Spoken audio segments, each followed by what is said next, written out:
Bismillahirrahmanirrahim. Innal hamdalillah nahmaduhu wa nasta'inuhu wa nastaghfiruh wa na'udzu billahi min shururi anfusina wa sayyiati a'malina. May yahdihillahu fala mudilla lahu wa may yudlil fala hadiya lahu. Wa ashhadu an la ilaha illallah wahdahu la sharika lahu wa ashhadu anna Muhammadan abduhu wa rasuluh sallallahu alaihi wa ala alihi wa sahabatihi ajma'in wa man tabi'ahum bi ihsanin ila yaumiddin. Ikhwani talabah dan para pendengar radio dakwah salafiyah rahimani wa rahimakumullah. Insyaallah taala pada kesempatan hari ini kita akan memulai kajian kitab yang baru, yakni kitab Nawaqidul Islam karya Al-Imam Al-Allamah Syekhul Islam Al-Mujaddid Al-Muslih Muhammad bin Abdul Wahhab rahimahullahu ta'ala. Ini adalah risalah yang ketiga dari silsilah Rasail Syekh yang kita kaji. Risalah yang pertama tentang Thalathatul Usul wa Adillatuha yang belum selesai pada setiap Senin dan Selasa ba'da maghrib. Risalah yang kedua Kitabut Tauhid, alhamdulillah risalah yang kedua duluan selesai, dan ini risalah yang ketiga ya. Beliau rahimahullahu ta'ala memberi judul kitabnya dengan Nawaqidul Islam, yang artinya pembatal-pembatal keislaman. Ini sekedar risalah ringkas, berisi tentang ringkasan 10 pembatal keislaman ya.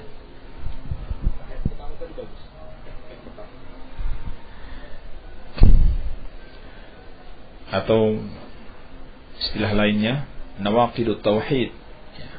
Pembatal-pembatal tauhid, atau Nawaqidul la ilaha illallah, pembatal-pembatal la ilaha illallah, atau Nawaqidus syahadatain, pembatal-pembatal dua kalimat syahadat.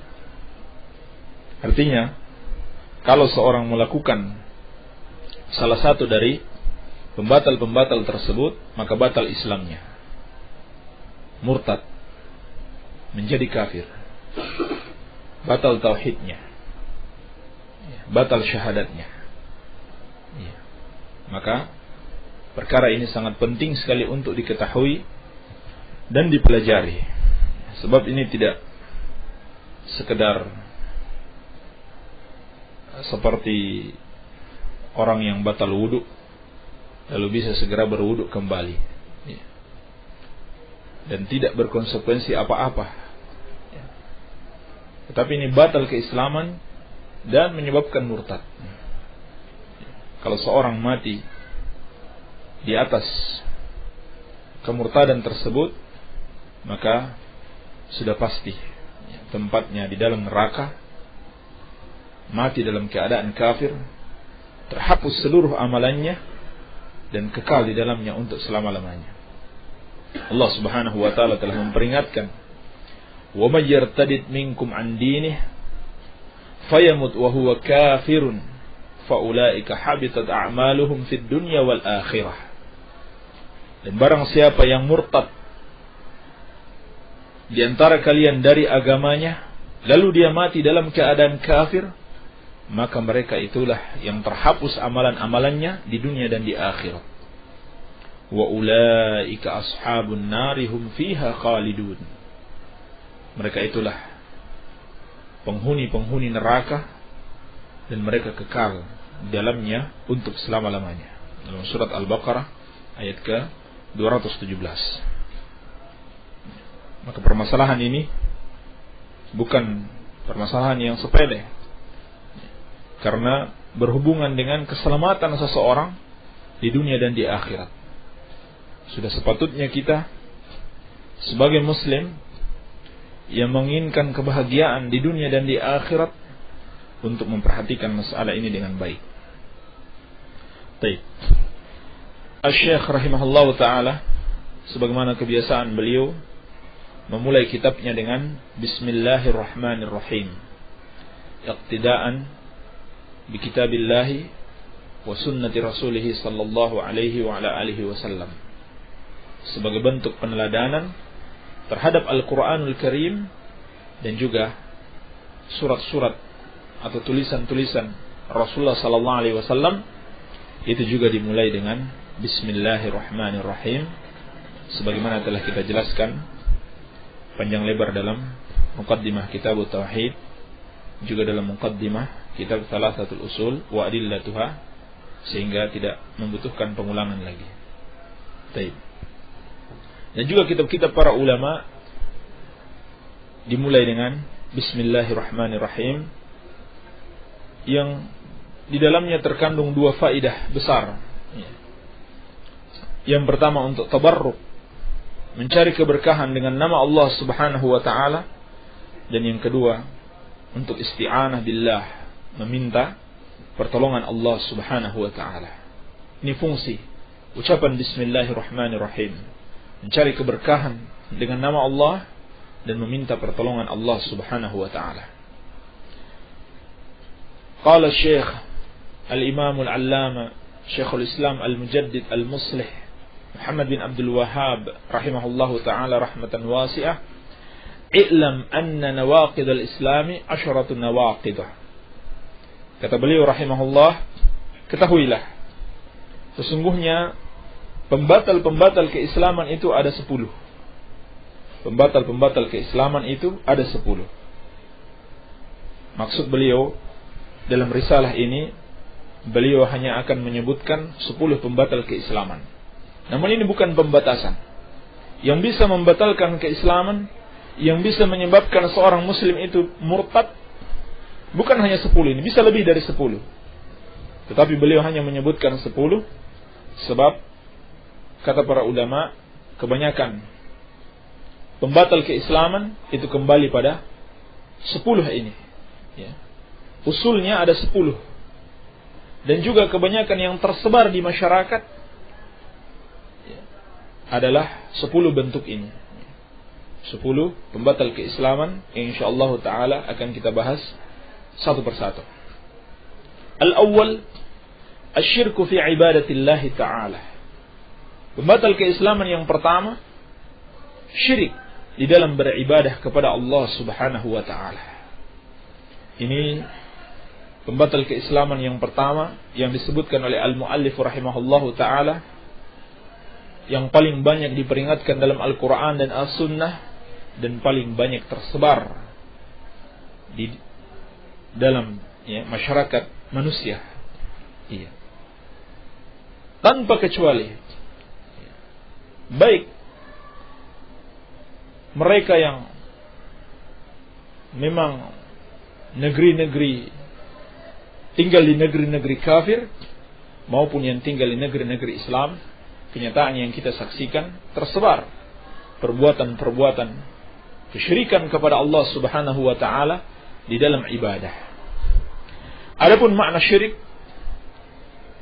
lughatan, secara bahasa, adalah ismun lisyai' alladhi yakunu baina itsnain fasa'idan. Nama untuk sesuatu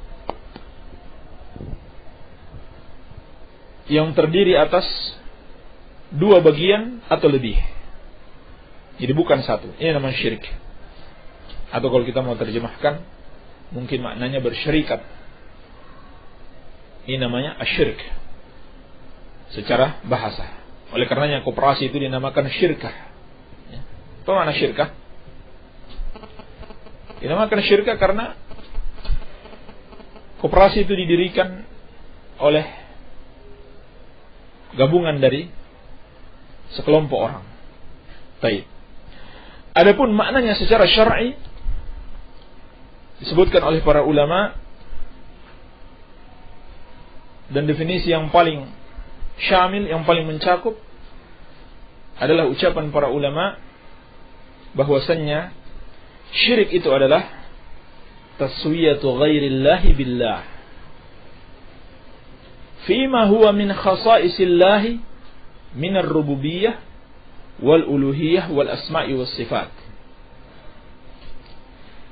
Taswiyatu ghairillahi billah, penyamaan selain Allah dengan Allah. Fima huwa min khasa'isillah, dalam perkara yang merupakan kekhususan bagi Allah. Minar rububiyah, yaitu dalam perkara rububiyah, wal uluhiyah, dan uluhiyah, wal asma' was sifat, dan dalam nama-nama dan sifatnya. Jadi yang dimaksud dengan kesyirikan adalah menyamakan Allah dengan selain Allah dalam hal-hal yang harusnya dikhususkan bagi Allah. Sebab itu hak Allah secara khusus. Tidak boleh makhluk disamakan di dalam hak tersebut, yaitu dalam 3 hal. Yang pertama dalam rububiyah,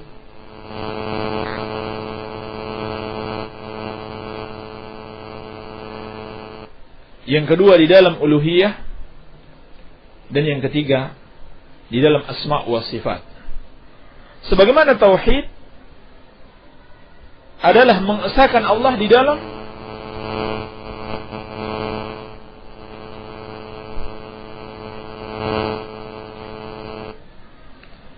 mengesahkan Allah Subhanahu wa taala di dalam hal-hal yang merupakan kekhususan bagi Allah, yaitu rububiyah, uluhiyah, dan asma' wa sifat. Maka syirik sebaliknya, menyamakan Allah dalam perkara yang merupakan kekhususan bagi Allah Subhanahu wa taala. Contoh kesyirikan di dalam rububiyah, apabila seorang meyakini dalam hatinya ada pencipta lain selain Allah, ada pemberi rezeki selain Allah, ada yang bisa memberikan kemanfaatan atau menolak kemudaratan selain Allah, seperti seorang meyakini jimat-jimat bisa melindungi dirinya dari bahaya, maka ini syirik di dalam rububiyah. Atau ada yang mengetahui perkara gaib selain Allah Subhanahu wa taala, dan seterusnya dari perbuatan-perbuatan Allah yang khusus bagi Allah, ya, mencipta, memberi rezeki, menghidupkan dan mematikan.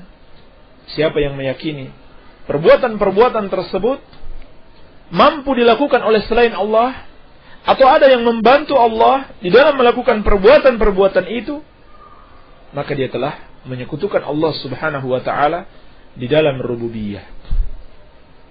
Adapun syirik dalam uluhiyah adalah mempersembahkan ibadah kepada selain Allah Subhanahu wa taala. Mempersembahkan salah satu saja dari macam-macam ibadah, maka seorang telah menyekutukan Allah Subhanahu wa taala di dalam uluhiyah. Seperti doa, isti'anah, istighatsah, isti'adah, dan yang lainnya, apabila dipersembahkan kepada selain Allah, maka berarti seorang telah menyekutukan Allah Subhanahu wa taala di dalam uluhiyah. Adapun menyamakan Allah di dalam asma' wa sifat, itu ada 2 bentuknya. Yang pertama, ta'til, menghilangkan sama sekali sifat-sifat Allah Subhanahu wa taala, atau bahkan menghilangkan sama sekali zat Allah Subhanahu wa taala, tidak mempercayai adanya zat Allah Subhanahu wa taala. Seperti yang terjadi pada Fir'aun. Dia tidak mempercayai adanya Allah Subhanahu wa taala. Bahkan dia mengklaim dialah sesembahan, dialah pencipta. Ana rabbukumul a'la, katanya. Aku adalah Rabb kalian yang paling tertinggi. Ya. Meskipun hal itu hanyalah dia ucapkan karena kesombongan. Dalam hatinya yang terdalam, dia meyakini Allah Subhanahu wa ta'ala. Cuman karena kesombongannya, dia mengingkari keberadaan Allah Subhanahu wa ta'ala. Ya, sebagaimana Allah katakan, wajahadu biha wastaiqadatha anfusuhum, mereka mengingkarinya, ya, mengingkari tauhid, tetapi hati mereka meyakini. Itu karena kesombongan mereka. Karena kesombongan. Baik. Bentuk yang kedua Menyamakan Allah di dalam asma wa sifat adalah tamtsil, menyerupakan Allah dengan makhluknya. Ya. Seperti yang dilakukan oleh orang-orang Nasrani. Mereka menamakan Nabi Isa alaihissalam dengan al-ab, dengan al-ilah, sesembahan. Dan mereka namakan Allah dengan al-ab, Bapa. Ya. Lalu mereka meyakini sifat-sifat ilah, sifat-sifat sesembahan ada dalam diri Nabi Isa alaihissalam. Atau orang-orang musyrik yang menamakan sesembahan-sesembahan mereka yang mereka ambil dari nama-nama Allah Subhanahu wa taala. Mereka namakan sesembahan mereka dengan Al-Uzzah dari nama Allah Al-Aziz, Al-Manat dari nama Allah Al-Mannan. Ya. Dan berbagai macam sesembahan mereka itu mereka ambil dari nama-nama dan sifat-sifat Allah Subhanahu wa taala. Ya. Jadi seorang yang menyamakan Allah dengan makhluknya dalam sifat-sifatnya, berarti dia telah menyekutukan Allah di dalam al-asma was sifat. Ya. Seperti seorang yang mengatakan tangan Allah seperti tangannya fulan, wajah Allah seperti wajahnya fulan, dan seterusnya. Baik, ini contoh-contoh kesyirikan di dalam rububiyah dan uluhiyah dan asma was sifat. Namun di sini Asy-Syaikh rahimahullahu taala menekankan syirik di dalam uluhiyah, syirik di dalam ibadah. Sebab inilah yang paling banyak tersebar di kalangan manusia pada umumnya. Kemudian ulama kita membagi syirik itu ke dalam dua bagian. Asyirkul akbar dan asyirkul asghar. Asyirkul akbar adalah kullu syirkin atlaqahu syari' wa huwa yatadammanu al-khuruj min ad-din. Setiap perbuatan syirik yang dinamakan syirik oleh syariat, oleh pembuat syariat, wa huwa yatadammanu al-khuruj min ad-din, dan mengakibatkan keluarnya seseorang dari agama. Artinya menyebabkan murtad. Dan inilah yang beliau bahas dalam kitab ini. Pembagian syirik yang kedua adalah syirkul asghar, syirik kecil. Definisinya ada dua definisi yang disebutkan para ulama. Definisi yang pertama, ma dalla dalilun ala tasmiyatihi bisyirk wa lam yablugh ila darajati syirkil akbar. Apa yang ditunjukkan oleh dalil atas penamaan syirik padanya, tetapi tidak mencapai derajat syirik besar. Jadi ada dalilnya bahwa itu merupakan syirik, tetapi apabila dilihat dari keseluruhan dalil, hal itu tidak termasuk pada syirik besar. Seperti sabda Nabi sallallahu alaihi wasallam, "Man halafa bi ghairi Allah faqad kafara aw asyrak." Barang siapa yang bersumpah dengan selain nama Allah, maka dia telah kafir atau syirik. Bersumpah dengan selain nama Allah dinamakan syirik. Tetapi keseluruhan dalil menyimpulkan bersumpah dengan nama Allah tidak sampai pada asyirkul akbar. Kecuali seorang meyakini bahwa nama yang dia gunakan bersumpah dengan selain Allah Subhanahu wa taala tersebut kedudukannya sama dengan Allah, sehingga dia mengagungkannya dan merendahkan diri kepadanya. Definisi yang kedua yang dimaksud dengan asyirkul asghar, syirik kecil, adalah kullu dzari'atin ila syirkil akbar. Setiap sarana yang bisa mengantarkan pada syirik besar. Walaupun tidak secara tegas dinamakan syirik, namun apabila dia bisa mengantarkan pada syirik besar, maka itu termasuk asyirkul asghar, baik ucapan maupun perbuatan. Baik. Adapun perbedaan syirik besar dan syirik kecil, itu yang pertama, syirik besar menyebabkan pelakunya keluar dari Islam, murtad, dan diberlakukan padanya hukum-hukum orang yang murtad, yakni kalau dia mati tidak boleh disolati oleh kaum muslimin, tidak boleh dikubur di kuburan kaum muslimin, tidak boleh dikafani oleh kaum muslimin, dan hartanya tidak diwariskan oleh kaum muslimin. Iya. Jadi diberlakukan padanya hukum-hukum orang yang murtad. Adapun syirik kecil tidak sampai mengeluarkan pelakunya dari Islam. Perbedaan yang kedua, syirik besar menghapuskan seluruh amalan. Ini bahaya perbuatan syirik.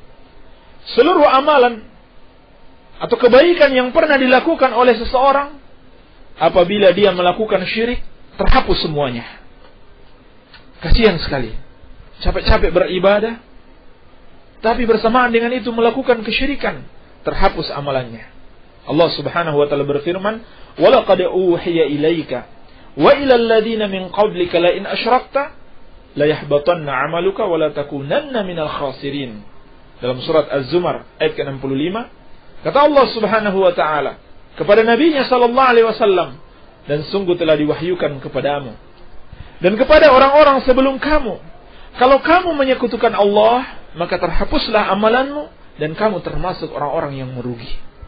Ini dikatakan kepada Rasulullah sallallahu alaihi wasallam. Andaikan beliau walaupun sebagai seorang rasul, kalau menyekutukan Allah, pasti terhapus amalan kebaikan-kebaikan beliau. Namun tentunya para nabi dan rasul maksum, dijaga oleh Allah Subhanahu wa taala dari kesyirikan dan kekufuran. Hanya sebagai peringatan, kalau nabi saja apabila melakukan kesyirikan terhapus seluruh amalannya, apalagi selain nabi. Demikian pula firman Allah Subhanahu wa taala dalam surat Al-An'am, "Walau asyraku lahabita anhum ma kanu ya'malun." Andaikan mereka melakukan kesyirikan, maka terhapus seluruh amalan yang pernah mereka kerjakan. Juga dalam surat Al-Furqan, "Wa qadimna ila ma 'amilu min 'amalin faj'alnahu haba'an manthura." Pada hari kiamat, kami hadapi amalan yang pernah mereka kerjakan dan kami jadikan amalan-amalan tersebut hanya bagaikan debu-debu yang berterbangan. Jadi percuma amal ibadah yang dilakukan oleh orang-orang yang menyekutukan Allah Subhanahu wa taala. Ini bahaya kesyirikan. Perbedaan yang ketiga, syirik besar menyebabkan pelakunya kekal di dalam neraka. Ya. Sebagaimana telah Allah peringatkan di dalam Al-Quran, "Innal ladzina kafaru min ahlil kitabi wal musyrikin fi nari jahannam khalidina fiha ulaika hum syarrul bariyah." Dalam surat Al-Bayyinah, semuanya orang-orang kafir dari dua kalangan, yakni ahlul kitab, Yahudi dan Nasrani, wal musyrikin, dan orang-orang musyrik semuanya. Jadi semuanya tanpa kecuali, selain kaum muslimin, tempat mereka di neraka Jahannam, khalidina fiha, mereka kekal di dalamnya untuk selama-lamanya. Ulaika hum syarrul bariyah, mereka itulah seburuk-buruknya makhluk. Adapun syirik kecil tidak sampai mengekalkan pelakunya di dalam neraka. Demikian pula yang sebelumnya, orang yang melakukan syirik kecil tidak sampai menghapus seluruh amalannya, kecuali amalan yang menyertai syirik tersebut. Seperti seorang sholat dengan riya, ingin dipertontonkan kepada manusia, maka terhapus amalan sholatnya, tapi tidak menghapus amalannya yang lainnya.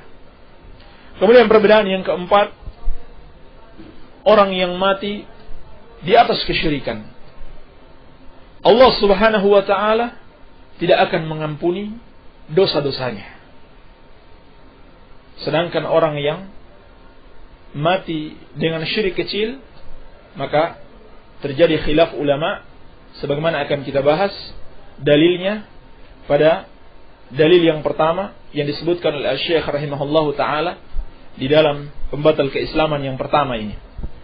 Qala al-muallif rahimahullahu taala, beliau menyebutkan di sini dua dalil. Yang pertama, qala Allah taala, Allah Subhanahu wa taala berfirman, "Innallaha la yaghfiru an yushraka bihi wa yaghfiru ma duna dzalika liman yasha." Sesungguhnya Allah Subhanahu wa taala tidak akan mengampuni dosa menyekutukannya dan mengampuni dosa yang lebih ringan daripada itu bagi siapa yang Allah kehendaki. Surat An-Nisa ayat ke-116. Baik. Ini dalil yang disebutkan oleh al-muallif rahimahullahu taala sebagai peringatan bahwasannya syirik ini adalah dosa yang terbesar, sehingga apabila seorang mati dengan membawa dosa kesyirikan, Allah Subhanahu wa taala tidak akan pernah mengampuni dosa-dosanya tersebut.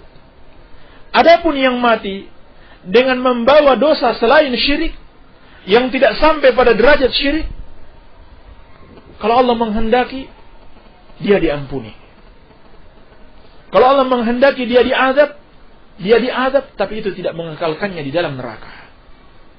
Menunjukkan dosa syirik itu begitu sangat besarnya. Betapa dimurkai oleh Allah Subhanahu wa taala, sampai Allah Subhanahu wa taala tidak mau mengampuni dosa orang yang menyekutukan Allah Subhanahu wa taala. Maka ini peringatan yang keras bagi setiap hamba Allah Subhanahu wa taala. Hati-hati dengan perbuatan menyekutukan Allah Subhanahu wa taala. Karena apabila seorang mati dengan membawa dosa syirik, Allah tidak akan mengampuni dosa-dosanya. Jadi seorang muslim itu, betapapun keadaannya, itu masih lebih baik daripada orang-orang yang menyekutukan Allah Subhanahu wa taala. Meskipun dia pelaku dosa besar dan mati dengan melakukan dosa tersebut, itu tetap kita meyakini lebih baik ya, dibanding orang yang menyekutukan Allah Subhanahu wa taala. Ya. Bahkan orang yang benar-benar mentauhidkan Allah, walaupun dia terjerumus di dalam dosa-dosa, bisa saja kalau Allah menghendaki, dosa-dosanya itu langsung diampuni oleh Allah Subhanahu wa taala karena tauhid yang dia miliki. Sebagaimana dalam hadis qudsi yang diriwayatkan oleh Imam Tirmidzi, Allah Subhanahu wa taala berfirman, "Ya ibna Adam, law ataitani bi qurabil ardi khataaya, thumma laqitani la tusyriku bi syai'an, la ataituka bi qurabiha maghfiratan." Wahai anak Adam, andaikan engkau datang menghadapku dengan membawa dosa sepenuh bumi, tanpa menyekutukan aku sedikit pun, niscaya aku akan berikan kepadamu ampunan sepenuh bumi itu pula. Ini luasnya rahmat Allah Subhanahu wa taala bagi hamba-hamba Allah yang melakukan dosa-dosa, sepanjang dosa itu tidak sampai pada derajat kesyirikan kepada Allah Subhanahu wa taala. Ya. Lalu para ulama khilaf, apakah yang dimaksud di dalam ayat ini mencakup syirik besar saja, ataukah syirik besar dan syirik kecil? Ya. Ataukah syirik besar dan syirik kecil? Ya, sebagian ulama mengatakan ayat ini menunjukkan bahwasannya hanya syirik besar yang tidak diampuni oleh Allah Subhanahu wa taala. Adapun syirik kecil akan diampuni oleh Allah Subhanahu wa taala. Karena syirik kecil dikategorikan sebagai al-kabair. Ini pendapat yang pertama. Pendapat yang kedua, bahwa syirik yang dimaksudkan di dalam ayat ini mencakup juga syirik kecil. Artinya Allah Subhanahu wa taala tidak akan mengampuni syirik besar dan syirik kecil sekaligus. Hanya saja bedanya, kalau syirik kecil tidak sampai mengekalkan pelakunya di neraka. Iya. Dan ini pendapat yang kedua yang dipilih oleh Syekhul Islam Ibn Taimiyah rahimahullahu taala, dan Syekh Al-Utsaimin rahimahullah lebih cenderung kepadanya. Sebab makna ayyushraka bihi, takdirnya adalah isyrakan bihi nakiratun fi siyaqin nafyi fatufidul umum. Ya. Jadi makna la yaghfiru ayyushraka bihi itu umum, sehingga mencakup syirik besar dan syirik kecil. Ala kulli hal, ayat ini merupakan peringatan agar berhati-hati dari perbuatan syirik, baik syirik besar maupun syirik kecil. Baik. Qala al-muallif rahimahullahu taala. Kemudian beliau menyebutkan dalil yang kedua sebagai peringatan dari bahaya perbuatan syirik. Wa qala ta'ala, Allah Subhanahu wa taala berfirman, "Innahu may yusyrik billah faqad harrama Allahu 'alaihi al-jannata wa ma'wahu an-nar wa ma lidh-dhalimina min ansar." Sesungguhnya barang siapa yang menyekutukan Allah, maka Allah haramkan surga baginya. Neraka adalah tempatnya dan tidak ada yang mampu menolong orang-orang zalim tersebut. Surat Al-Maidah ayat ke-72. Ayat ini merupakan peringatan yang keras kepada setiap hamba Allah Subhanahu wa taala agar menjauhi perbuatan syirik. Sebab orang yang mati di atas kesyirikan, Allah haramkan surga baginya. Selama-lamanya dia tidak akan pernah mencium harumnya surga.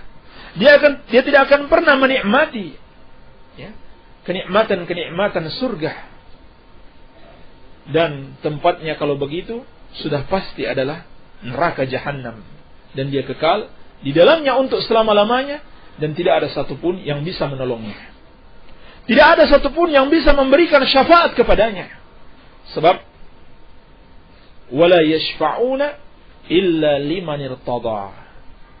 Orang-orang yang memberikan syafaat, baik malaikat, para nabi dan salihin, para mujahid, para ulama, yang Allah berikan hak untuk memberikan syafaat di akhirat, wala yashfa'una illa liman irtada.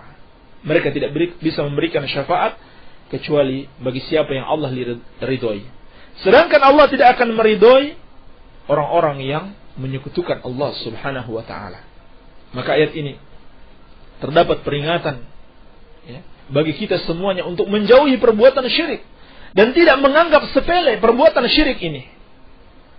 Dan harus kita tanamkan di dalam hati bahwa syirik adalah dosa yang paling besar, paling dimurkai oleh Allah Subhanahu wa taala, yang paling harus kita khawatirkan, kita takutkan.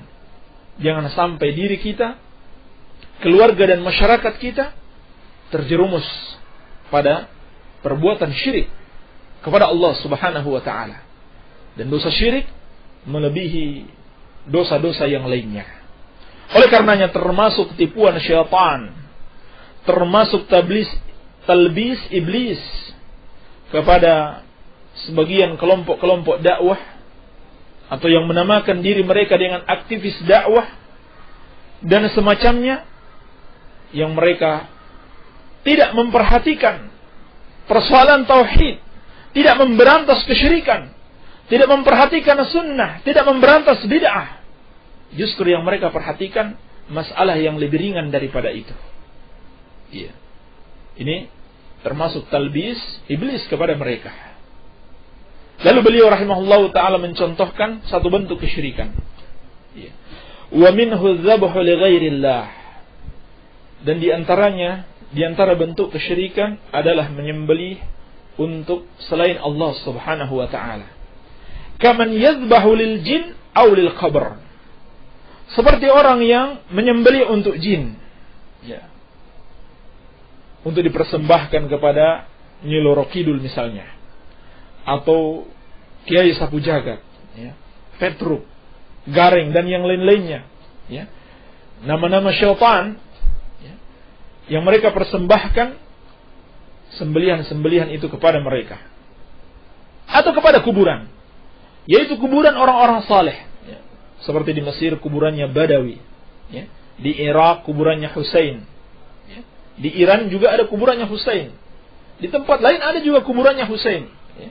Masing-masing mengklaim itu kuburannya Husain bin Ali radhiyallahu taala anhumah, ya. Mereka persembahkan sembelihan-sembelihan tersebut di kuburan-kuburan itu. maka ini termasuk bentuk kesyirikan kepada Allah Subhanahu wa taala. Sebab menyembelih itu ibadah. Kalau seorang menyembelih, dia niatkan untuk selain Allah Subhanahu wa taala, berarti dia telah menyekutukan Allah Subhanahu wa taala. Dalil bahwasannya sembelihan itu ibadah adalah firman Allah Subhanahu wa taala yang sering kita baca. Fasholli li rabbika wanhar. Dan salatlah untuk Rabbmu, wanhar, demikian pula menyembelih untuk Rabbmu saja. Tidak boleh untuk selain Allah Subhanahu wa taala.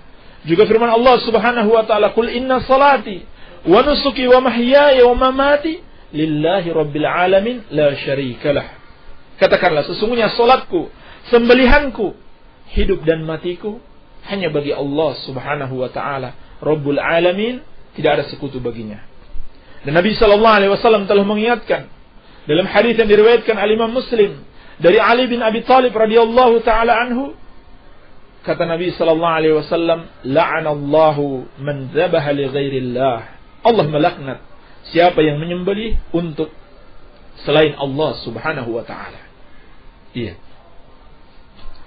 Ini sekedar contoh saja yang disebutkan oleh al-muallif rahimahullahu taala, yaitu menyembelih.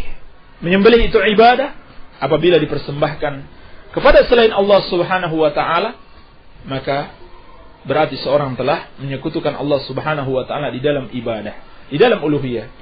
Dan contoh-contoh lain sangat banyak telah kita jelaskan sebagian besarnya dalam pelajaran kitab tauhid, ya, seperti berdoa kepada selain Allah, meminta tolong kepada selain Allah, meminta perlindungan kepada selain Allah, istighatsah kepada selain Allah dalam perkara-perkara yang tidak dimampui kecuali hanya oleh Allah Subhanahu wa taala, maka itu termasuk kesyirikan di dalam ibadah. Baik. Inilah pembatal keislaman yang pertama, yaitu menyekutukan Allah Subhanahu wa taala sebagai nasihat dan peringatan bagi kaum muslimin, sebagai bukti dan tanda cinta kepada kaum muslimin, maka hendaklah kita saling nasihat menasihati, jangan sampai saudara-saudara kita terjerumus di dalam kesalahan, terjerumus di dalam dosa yang mengakibatkan mereka diadab oleh Allah Subhanahu wa taala dengan adab yang sangat pedih. Ya. Dan inilah hakikat cinta yang sebenarnya. Ya. Hakikat kecintaan yang sejati, kita tidak membiarkan saudara kita terus-menerus berbuat salah. Kita nasihati, kita peringatkan dengan dalil-dalil dari Al-Quran dan sunnah Rasulullah sallallahu alaihi wa ala alihi wasallam. Barangkali ini yang bisa kita sampaikan pada kesempatan kali ini. Semoga ada manfaatnya. Wabillahi taufiq walhamdulillahi rabbil alamin.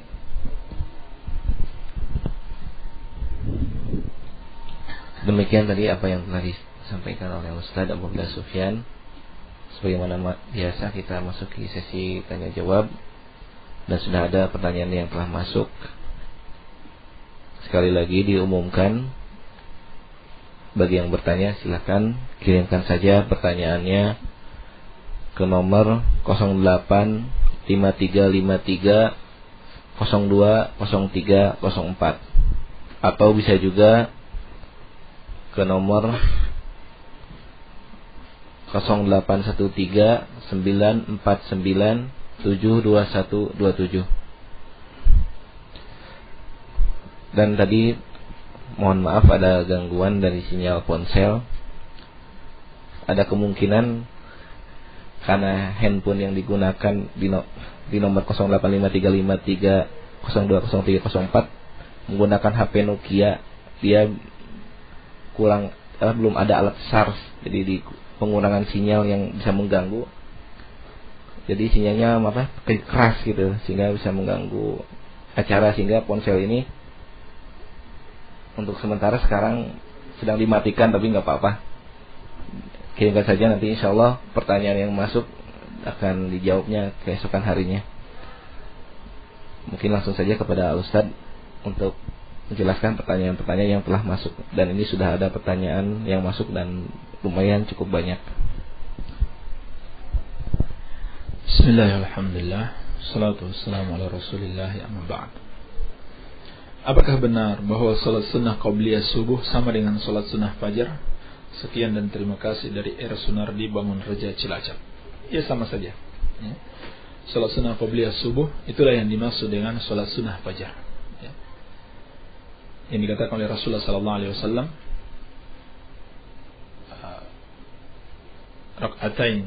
rak'atani qabla al-fajr khairun minad dunya wa ma fiha. Rak'atani qabla al-fajr khairun minad dunya wa ma fiha. 2 rakaat sebelum fajar, yakni sebelum salat subuh, itu lebih baik daripada dunia dan isinya. Sama saja, itu yang dimaksudkan. Bagaimana hukum kredit dengan akad? Bila telat didenda, jika tidak maka tidak terkena denda. Di mana pengkredit berusaha bayar tepat waktu dikarenakan takut terjatuh riba karena telat bayar. Akadnya ini sudah bermasalah. Walaupun pengkredit itu mampu atau berusaha membayar tepat waktu, tetap akadnya sudah bermasalah. Ini sudah akad bermasalah, akad yang menyelisih syariat. Demikian pula tidak ada jaminan bahwa pengkredit ini bisa tepat waktu, ya, membayar sesuai dengan waktunya sehingga tidak terlambat. Ya, bisa jadi mungkin ditimpa suatu musibah, ya, atau suatu halangan-halangan sehingga terlambat membayar, sehingga sangat mungkin terkena denda. Ya. Jadi yang pertama akadnya sudah salah, yang kedua sangat mungkin juga telat bayar. Ya, sehingga terjatuh pada riba yang lebih besar dibanding akad tersebut. Baik, maka nasihat kita untuk menjauhi yang seperti ini. Ya. Dan bersabar. Mudah-mudahan Allah Subhanahu wa taala berikan jalan keluar yang lain yang lebih baik. Bagaimana menyikapi orang tua yang selalu mengingatkan perkataan bohong kepada anaknya sedangkan anak itu berkata jujur? Sampai-sampai si anak ini kalau diberi nasihat yang baik malah mengatakan bohong dan berakibat ke temannya akibat ucapan orang tuanya ini. Jadi nasihati, ya. Dinasihati dan diajarkan cara mendidik yang benar. Ya. Setiap tindak tanduk orang tua, terlebih yang dia katakan kepada anaknya, itu akan membentuk karakter anak tersebut. Maka hati-hati. Ya. Kalau orang tua sedikit-sedikit memarahi anaknya, anaknya juga akan jadi pemarah kelak. Sedikit memukul anaknya, kelak anaknya ini ringan tangan memukul. Ya. Kalau anaknya sering dicap, ya, sering disebut dengan sebutan-sebutan yang jelek, itu juga sangat berbahaya. Ya. Dikhawatirkan anak itu akan seperti yang disebut, ya, kepadanya. Ya. Kalau sering disebut pembohong, ya, bisa jadi dia benar-benar berbohong atau mudah mengatakan orang lain berbohong. Ya, maka dinasihati. Baik. Bagaimana cara menegakkan amar ma'ruf nahi munkar? Ya. Sementara banyak yang mengatasnamakannya dengan cara kekerasan. Amar ma'ruf dengan nahi munkar dengan ilmu. Ya. Ilmu tentang 3 hal. Ilmu tentang ma'ruf dan munkar. Ilmu tentang keadaan orang yang mau didakwahi, dan ilmu tentang cara menyampaikan dakwah tersebut. Ini 3 ilmu yang harus dimiliki. Iya. Dan Allah Subhanahu wa taala telah menuntun dalam Al-Qur'an, "Ud'u ila sabili rabbika bil hikmati wal mau'izatil hasanati wajadilhum billati hiya ahsan." Dan ajaklah ke jalan Rabbmu dengan hikmah, dengan nasihat yang baik, dan debatlah mereka dengan cara yang paling terbaik. Kata Imam Ibnu Qayyim rahimahullahu taala, di dalam ayat ini Allah Subhanahu wa taala menyebutkan 3 jenis manusia dan bagaimana cara berdakwah kepada mereka. Jenis yang pertama orang yang mencintai kebenaran, maka disampaikan dengan hikmah. Yang kedua orang yang masih mendebat, tapi kalau dia benar-benar mengerti dengan kebenaran, maka dia akan terima. Maka ini dengan al-mau'izatul hasanah, dengan nasihat yang baik, yaitu dengan targhib wa tarhib. sampaikan perintah-perintah Allah dan larangan-larangan Allah, disertai janji-janji surga dan ancaman neraka. Kemudian yang ketiga, orang yang menolak kebenaran, maka kata Allah, wajadilhum billati hiya ahsan. Sampaikan kepada mereka, debatlah mereka dengan cara yang paling terbaik. Iya. Maka tidak dibenarkan menggunakan kekerasan kecuali orang yang berhak menggunakan kekerasan, yaitu waliul amr, pemerintah kaum muslimin. Pemerintah kaum muslimin. Iya. Dan untuk merubah kemungkaran itu disyaratkan tidak boleh kalau hasilnya hanya membawa kemungkaran yang semisal. Apalagi kalau kemungkaran yang lebih besar. Seperti yang dilakukan sebagian orang datang di satu kafe lalu menghancurkan kafe tersebut. Ini pertama, perbuatan seperti ini bukan hak mereka, tapi hak waliul amr. Mungkin saja kafe itu dihancurkan, tapi itu bukan hak masyarakat. Itu hak waliul amr yang melakukan seperti itu. Yang kedua, dampak dari itu kemungkaran yang lebih besar. Banyak kemungkarannya, semakin menjauhkan para pelaku kemaksiatan dari Islam, memperburuk citra Islam, dan seterusnya. Maka disyaratkan di dalam merubah kemungkaran itu tidak boleh mengakibatkan kemungkaran yang semisalnya, apalagi kemungkaran yang lebih besar daripada itu. Minimal berkurang. Minimal berkurang kemungkaran itu atau hilang sama sekali. Ini minimalnya. Baik. Apakah Rasulullah SAW pernah melihat Allah Subhanahu wa taala secara detail bentuk wajah? Tidak pernah. Karena dalam hadis yang diriwayatkan Imam Muslim, Abu Dzar radhiyallahu taala anhu bertanya kepada Rasulullah SAW, "Hal ra'aita rabbak?" Apakah engkau melihat Rabbmu? Qala nurun anna arahu. Nabi SAW mengatakan cahaya. Bagaimana aku bisa melihatnya? Jadi tertutupi atau Allah terhijabi dengan cahaya. Nabi SAW tidak melihat Allah Subhanahu wa taala. Ini jelas. Hadis diriwayatkan Imam Muslim. Baik. Pak Ustaz, aku mau tanya, dari dulu aku baru doa dengan ayat yang aku amalkan, tapi belum dikabulkan. Pak Ustaz, gimana kalau ingin doa dikabulkan? Ini sudah kita jawab kemarin. Hendaklah kita menghilangkan penghalang-penghalang terkabulnya doa.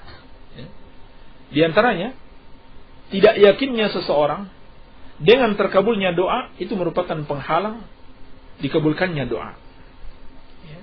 Karena Nabi SAW bersabda, "Ud'ullaha wa antum muqinuna bil ijabah." Berdoalah kepada Allah dalam keadaan kalian yakin akan diijabahi, akan dikabulkan doa kalian, akan dijawab.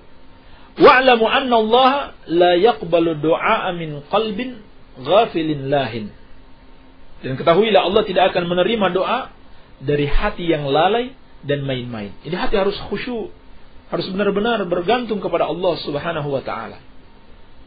Demikian pula menghindari makanan yang haram, minuman yang haram, pakaian yang haram, karena itu bisa menghalangi doa seseorang. Adapun hal-hal yang membantu terkabulnya doa adalah dengan meningkatkan ibadah kepada Allah, mendekatkan diri kepada Allah, menolong agama Allah, dan menolong hamba-hamba Allah Subhanahu wa taala. Karena Nabi SAW bersabda, "Inna Allah fi auni al-'abdi ma dama al-'abdu fi auni akhih." Allah selalu menolong hambanya selama hamba itu selalu menolong saudaranya. Dan jangan tergesa-gesa. Jangan tergesa-gesa, sabar. Semoga Allah Subhanahu wa taala mengabulkan doa-doa kita. Ustaz, tolong jelaskan hubungan antara Salafi dengan Wahabi. Istilah Wahabi ini adalah istilah yang dibuat oleh ahlul bid'ah kepada ahlus sunnah. setiap ahlu sunnah yang berpegang teguh dengan sunnah, dengan Al-Quran dan petunjuk Rasulullah sallallahu alaihi wasallam dan teladan salafus saleh, mereka sebut dengan Wahabi. Sampai-sampai Imam Bukhari yang hidup di abad ketiga Hijriyah atau keempat Hijriyah, itu mereka katakan Wahabi. Padahal istilah Wahabi mereka sandarkan kepada Syekh Muhammad bin Abdul Wahab yang hidup baru 1 atau 2 abad kemarin. Syekhul Islam Ibn Taimiyah rahimahullah ta'ala yang hidup 6 atau 7 abad sebelum beliau, itu juga mereka namakan Wahabi. Dan asal dari penamaan ini dari penjajah Inggris yang menjajah India. Karena waktu itu India dengan mudah dijajah oleh Inggris. Lalu setelah tersebar dakwah Syekh Muhammad bin Abdul Wahab, terkobarlah jihad. Jihad berkobar sehingga pasukan Inggris menamakan ini gerakan Wahabi, Wahabisme, gerakan Wahabi, karena mau menumbangkan penjajahan mereka di Inggris. Lalu diikuti oleh ahlul bid'ah. Jadi penamaan ini tidak benar. Dan Wahab itu nama Allah. Tidak sepatutnya seorang menamakan orang lain dengan nama Allah untuk menyudutkan orang tersebut. Ini tidak sepatutnya. Wahab itu nama Allah. Al-Wahhab, yang maha pemberi, yang tidak pernah mengharapkan imbalan dalam memberi.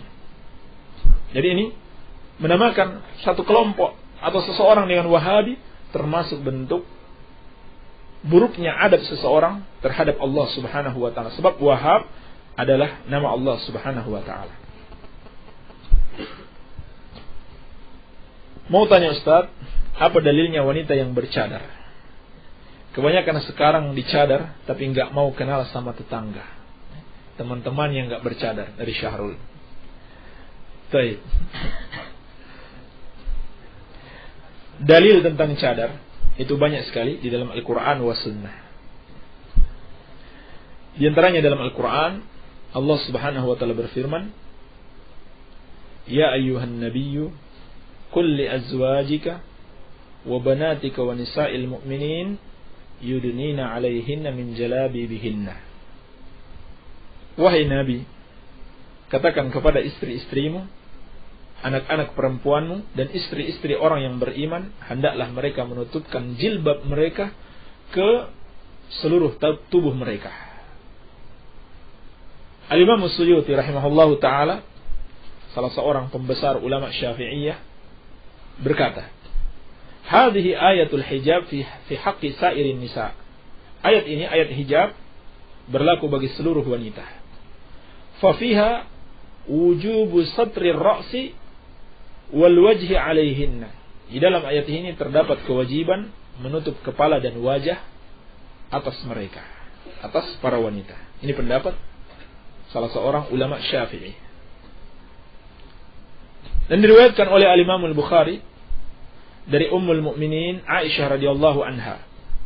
Beliau berkata, Yarhamullahu nisa'al muhajiratil awwal. Semoga Allah merahmati wanita-wanita muhajirat yang pertama. Dalam riwayat yang lain, wanita-wanita Ansar.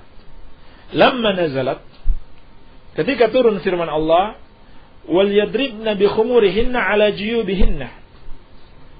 Hendaklah mereka menutupkan kerudung mereka sampai ke dada mereka. Syaqaqna murutahunna fakhtamarna biha. Maka mereka merobek kain-kain mereka, lalu mereka berkerudung dengannya, ikhtimar dengannya. Kata Al-Hafidh Ibn Hajar, ini juga seorang pembesar ulama Syafi'iyah, Al-Hafidh Ibn Hajar Al-Asqalani rahimahullahu ta'ala. Beliau berkata dalam Fathul Bari, Qauluhu fakhtamarna ay ghattayna wujuhahunna. Perkataan Aisyah, fakhtamarna, mereka berikhtimar, berkerudung dengan robekan-robekan kain itu, maksudnya adalah ghattayna wujuhahunna. Mereka menutup wajah-wajah mereka. Jadi ini yang terjadi pada para sahabiat. Ya. Adapun kalau wanita yang bercadar sekarang akhlaknya tidak baik, tentu bukan cadarnya yang salah. Ya. Akhlaknya yang salah, dirinya yang salah. Sama dengan kaum muslimin. Kaum muslimin kan banyak yang mencuri, banyak yang jadi teroris. Tapi kita tidak mengatakan Islam agama yang salah. Yang salah adalah pelakunya. Baik. Adapun kalau yang dimaksud tidak bergaul dengan tetangga, tidak bergaul dengan laki-laki yang bukan mahramnya atau bukan suaminya, maka ini yang sebenarnya. Ini yang dituntun oleh syariat. Atau tidak bergaul dengan wanita-wanita fasik, wanita-wanita pelaku dosa yang dikhawatirkan bisa mempengaruhinya, maka ini yang seharusnya. Jangan berteman dengan wanita-wanita yang bisa membawa dia kepada perbuatan maksiat. Iya. Baik, wallahu a'lam.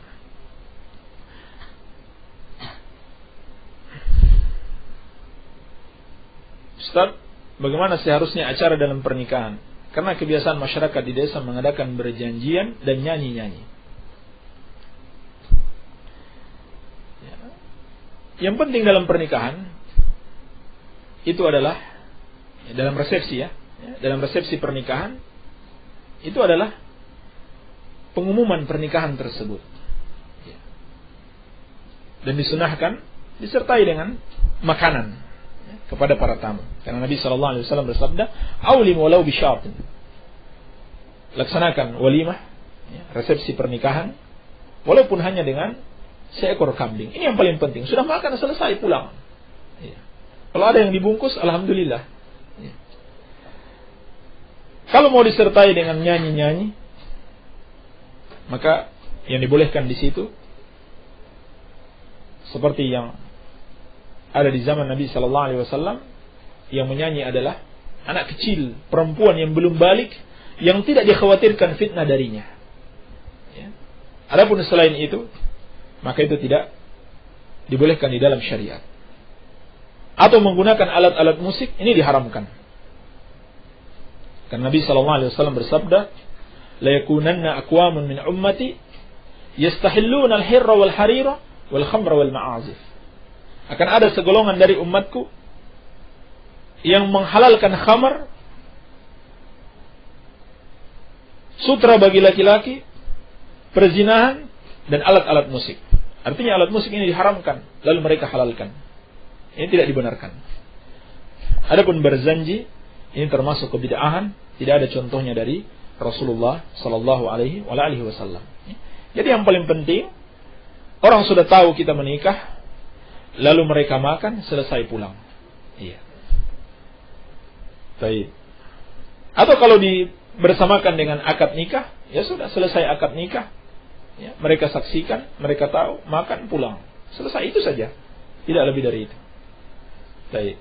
Dan tentunya disyariatkan juga untuk mendoakan. Ya, mendoakan kepada orang yang menikah ini. Mau bertanya Ustaz, kalau manusia yang beragama Islam menikah dengan agama lain, caranya gimana?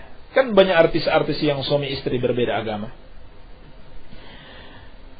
Pertama, harus kita dudukkan dulu persoalannya. Memang dibolehkan laki-laki muslim menikahi wanita ahlul kitab. Tapi itu dibatasi.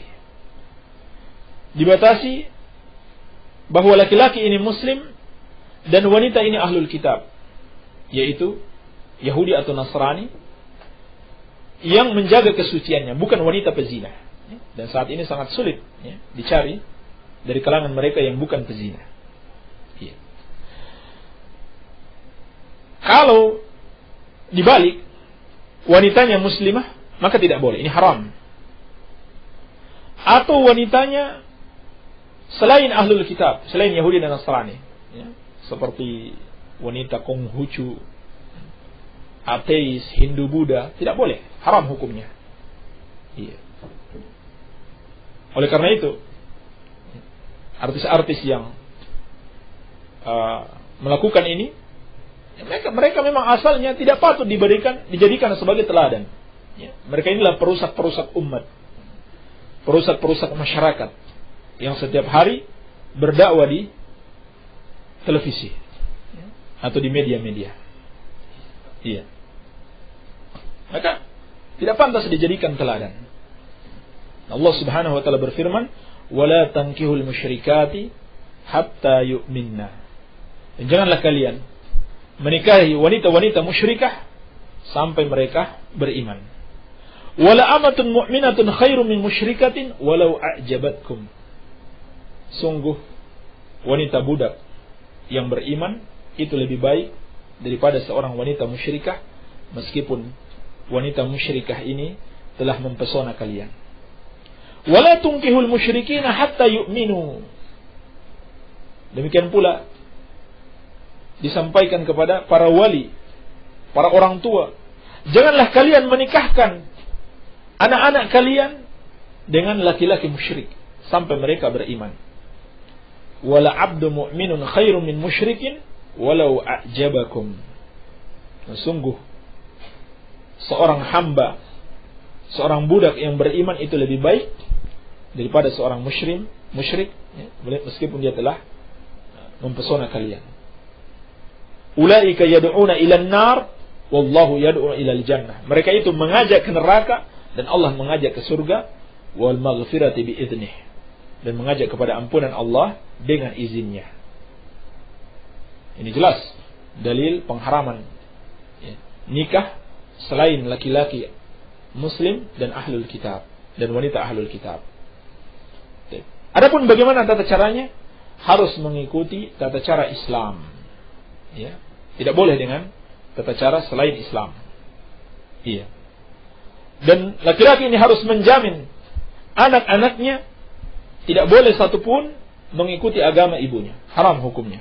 Dia membiarkan anak-anaknya mengikuti agama ibunya. Ya, seperti yang terjadi di kalangan artis, dibagi-bagi anaknya. Ya.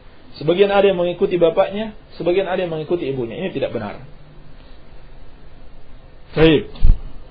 Apakah membaca surat Yasin pada malam Jumat bid'ah? Kalau iya, apakah artinya berdosa bila melakukannya dengan niat ingin baca Al-Quran? Terima kasih. Wassalam. Ozi pada Herang. Termasuk bid'ah apabila dikhususkan.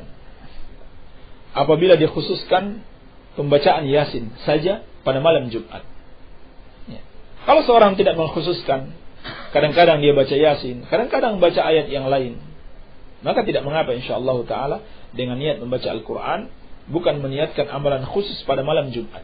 Karena tidak ada dalil amalan khusus pada malam Jumat harus membaca Yasin. Baca apa saja, baca Al-Baqarah, ya, baca surat Al-Fatihah, ya, baca ayat kursi. Ayat yang paling afdal dalam Al-Quran, ayat kursi. Dan surat yang paling afdal dalam Al-Quran adalah surat Al-Fatihah. Baik. Gimana cara membedakan hadis sahih dan dhaif? Mohon penjelasannya. Ya, harus belajar ya.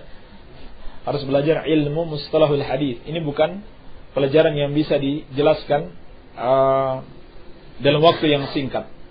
Ya, ini bukan pelajaran yang bisa dijelaskan dalam waktu yang singkat. Ulama belajar puluhan tahun.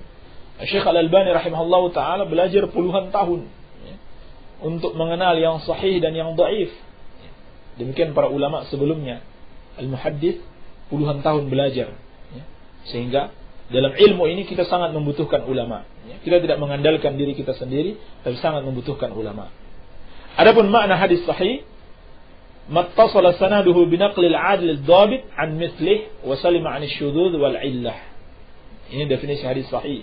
Hadis yang bersambung sanadnya, yang dinukil oleh rawi yang adil, yang dhabit, kuat hafalannya, ya. Dan seluruh yang menukil itu demikian, dan selamat dari syudud wal illah. Ya. Ini syudud wal illah butuh dijelaskan panjang lebar juga. Ya, sekedar tahu saja. Ya. Hadis dhaif sebaliknya, tidak terpenuhi padanya syarat-syarat hadis sahih, yaitu sanadnya tidak bersambung, atau dinukil oleh orang yang lemah hafalannya, atau dinukil oleh orang yang tidak terpercaya, ya, bukan orang yang saleh. Iya. Dan atau tidak selamat dari syudud wal illah. Ini sebagai gambaran globalnya saja. Baik. Ustaz, kira-kira sampai jam berapa yang dimaksud sepertiga malam? Apa yang dimaksud dengan salat tahajud? Dan apa bedanya dengan salat qiyamul lail? Dan salat apa saja yang disunahkan di waktu sepertiga malam? Sepertiga malam batas akhirnya sampai waktu subuh. Jadi sebelum masuk waktu subuh. Itu kesempatan untuk salatul lail. Salat tahajud dengan qiyamul lail sama saja. Ya. Hanya saja tahajud istilah selain pada bulan Ramadan. Bulan Ramadan diistilahkan dengan tarawih. Iya. Jadi sama saja, qiyamul lail, semua solat yang dilakukan pada malam hari dinamakan qiyamul lail. Ya. Termasuk tahajud dan juga solat witir. Ya, ditutup dengan solat witir yang ganjil. Ya. 3 rakaat atau 1 rakaat minimalnya. Baik. Mau tanya, apakah 73 firqah yang disebut dalam hadis itu sekarang sudah ada semua? Dan apakah mereka 72 itu mengaku ahlus sunnah? Atau sebaliknya, mereka juga mengaku ahlus sunnah semua?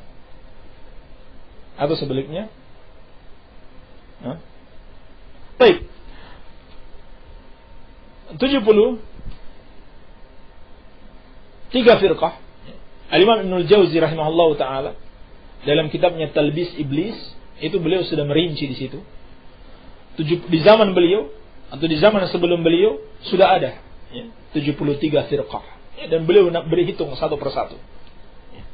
Dalam kitab Talbis Iblis karya Al-Imam Ibnul Jauzi rahimahullahu taala. Beliau kalau tidak salah di abad ke-5 Hijriah. Apalagi saat ini sudah tentu lebih pasti lagi adanya. Hanya saja ulama menjelaskan 73 firqah ini, 72 yang sesat, ini adalah usulnya atau pokok-pokoknya. Adapun cabang-cabangnya banyak, tapi semua cabang tersebut kembali kepada 72 ini. Semua cabang-cabang kesesatan kembali pada 72 ini. Baik, wallahu a'lam. Assalamualaikum warahmatullahi wabarakatuh. Waalaikumsalam warahmatullahi wabarakatuh. Maaf Ustaz, Teteh telah menyampaikan apa yang Ustaz sampaikan ke saudara terdekat, tapi ditolak. Katanya, takut salah. Kita masing-masing sudah punya dalil, jangan cepat terpengaruh. Teteh bilang ini benar dari Allah Subhanahu wa taala dan dari Rasulullah sallallahu alaihi wasallam dan para sahabat-sahabatnya. Terus Teteh mengajak untuk mendengarkan radio dakwah salafiyah. Apakah harus menyampaikan atau bagaimana? Kalau tidak disampaikan takut berdosa, maaf apabila ada kata-kata yang salah. Barakallahu fiik. Barakallahu. Alhamdulillah. Kalau kita sudah menyampaikan, kita sudah melaksanakan kewajiban. Iya. Tunggu saat yang tepat, kita sampaikan lagi. Iya. Dan hendaklah berusaha untuk membekali diri dengan ilmu di dalam menyampaikan, sehingga apa yang kita sampaikan lebih mengena dan lebih kuat hujjahnya, lebih kuat argumentasinya, sehingga memperkecil celah orang untuk menolak apa yang kita sampaikan. Kenapa banyak orang yang menolak apa yang kita sampaikan? Karena banyak celahnya. Di antaranya mungkin kita nggak menghafal dalilnya, atau kita tidak tahu dengan sisi pendalilannya, atau kita tidak mengerti bagaimana penjelasan para ulama. Ini kita siapkan diri kita, belajar, belajar semakin giat untuk menyampaikan. Adapun perkataannya masing-masing orang punya dalil, jangan cepat terpengaruh. Maka kita harusnya kalau seperti itu kita meneliti, mana dalil yang benar, karena dalil tidak semuanya benar. Bisa saja orang yang dimaksud dengan dalil adalah dalil akal, bukan dalil naqal, yaitu Al-Quran wa sunnatu Rasulillah sallallahu alaihi wasallam. Kalau yang dia masukkan dengan dalil itu dalil akal, maka tertolak. Tidak bisa dipertentangkan dengan dalil wahyu, Al-Quran wa sunnatu Rasulillah sallallahu alaihi wasallam. Kalau yang dia maksudkan dia punya dalil, dia juga punya hadis-hadis yang bertentangan dengan apa yang kita sampaikan, diteliti. Apakah hadis itu sahih atau dhaif? Kalau hadisnya sahih, diteliti lagi bagaimana sisi pendalilannya. Apakah seperti itu yang dipahami oleh Rasulullah sallallahu alaihi wasallam dan para sahabatnya? Iya. Apakah menambah kebaikan dipahami oleh para sahabat berarti boleh melakukan hal-hal yang tidak dicontohkan Nabi sallallahu alaihi wasallam? Ternyata tidak. Kalau begitu, walaupun dia berdalil dengan dalil untuk menambah kebaikan, berarti dia memahami dalil itu dengan pemahaman yang salah, karena tidak seperti itu yang dipahami oleh Rasulullah sallallahu alaihi wasallam dan para sahabatnya. Maka kesimpulannya, alhamdulillah kita sudah menyampaikan, tinggal didoakan saja.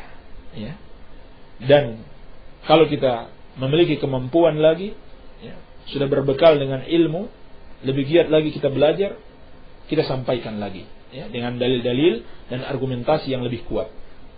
Baik.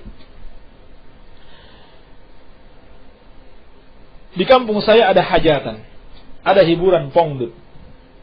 Saya ikut membuat panggung. Apa saya termasuk berdosa? Termasuk dosa, sebab itu termasuk ta'awun, tolong menolong di dalam dosa. Ya. Membuat panggungnya, mencarikan dananya, semuanya yang bisa memuluskan acara tersebut itu termasuk dosa. Karena termasuk dalam kategori tolong menolong di dalam dosa. Wala ta'awanu 'alal itsmi wal 'udwan. Kata Allah Subhanahu wa taala, janganlah kalian saling tolong menolong di dalam dosa dan permusuhan. Pak Ustadz, doa apa atau wirid apa yang harus dibaca supaya lancar dalam usaha?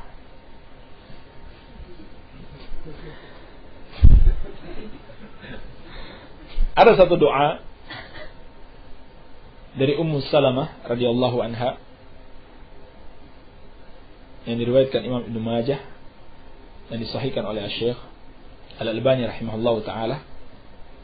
Wirid yang dibaca setiap pagi ya, termasuk zikir pagi. Baca setiap pagi, Allahumma inni as'aluka ilman nafi'an wa rizqan tayyiban wa amalan mutaqabbalan. Allahumma inni as'aluka ilman nafi'an wa rizqan tayyiban wa amalan mutaqabbalan. Allahumma inni, ya Allah, aku mohon kepadamu, as'aluka ilman nafi'an, aku mohon kepadamu ilmu yang bermanfaat, wa rizqan tayyiban, dan rezeki yang baik. Nah, ini mencakup lancar usaha. Wa amalan mutaqabbalan, dan amal yang diterima. Di samping itu, tentunya sama dengan yang bertanya masalah doa tadi, hendaklah memperhatikan hal-hal yang bisa menghalangi terkabulnya doa dan berusaha melakukan hal-hal yang bisa menyebabkan terkabulnya doa, seperti bersedekah kepada fakir miskin, berinfak untuk agama Allah Subhanahu wa taala, berdakwah di jalan Allah Subhanahu wa taala, dan lain-lain ya, amalan-amalan saleh mendekatkan diri kepada Allah Subhanahu wa taala dan menghindari perbuatan-perbuatan dosa. Insyaallah taala akan memudahkan ya, dikabulkannya doa seseorang. Baik, barangkali kita cukupkan sampai di sini. Lebih dan kurangnya mohon maaf. Yang benar itu dari Allah, dan yang salah dari kebodohan kami dan dari syaitan. Subhanaka Allahumma bihamdika, asyhadu an la ilaha illa anta astaghfiruka wa atubu ilaik. Walhamdulillahi rabbil alamin.